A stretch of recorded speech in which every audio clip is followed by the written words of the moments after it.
when very few countries understand China. Very few countries would love to have a partnership with China.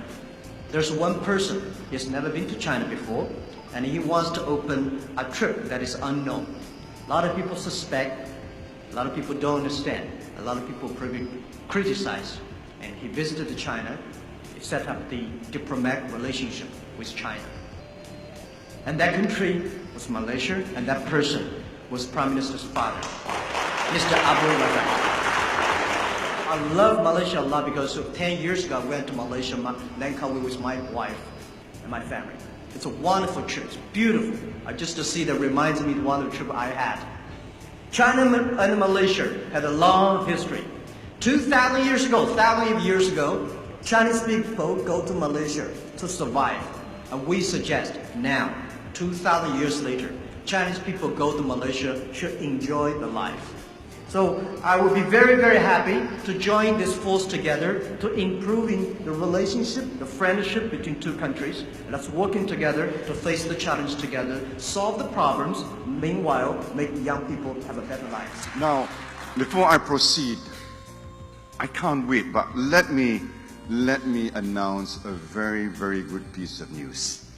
I just had a wonderful discussion with Mr. Jack Ma, and on my invitation, Mr. Jack Ma has agreed to become the advisor to the Malaysian government on our digital economy. Thanks, Jack.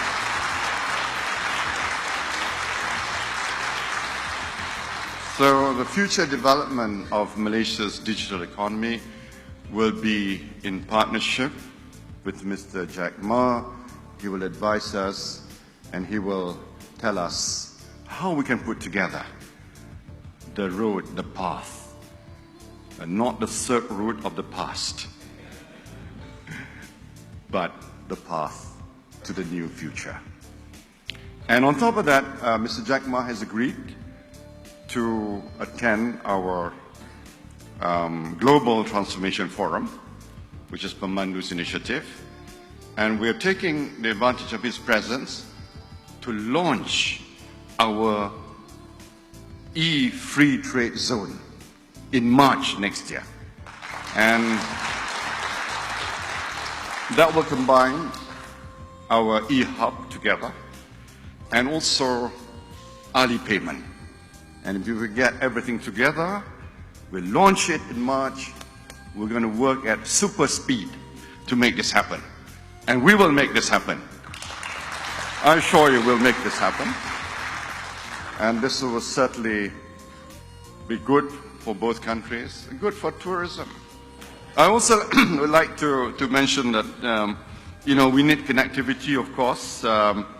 I'm pleased to announce today that 8 new destinations and 11 new routes will be introduced by Malaysia Airlines beginning January 2017. And translating into 35 additional frequencies between Malaysia and China. And also upgrading to a wide-body A330 from January 2017. And of course, not forgetting, of course, Air Asia is also contributing to the increase in a number of Chinese tourists visiting. And also the other thing is the Chinese in China, the size of the middle class today is 300 million, okay? 120 million Chinese travel, but the size of the middle class, 300 million, is bigger than the population of the United States of America. So you can see, the potential. China is the place.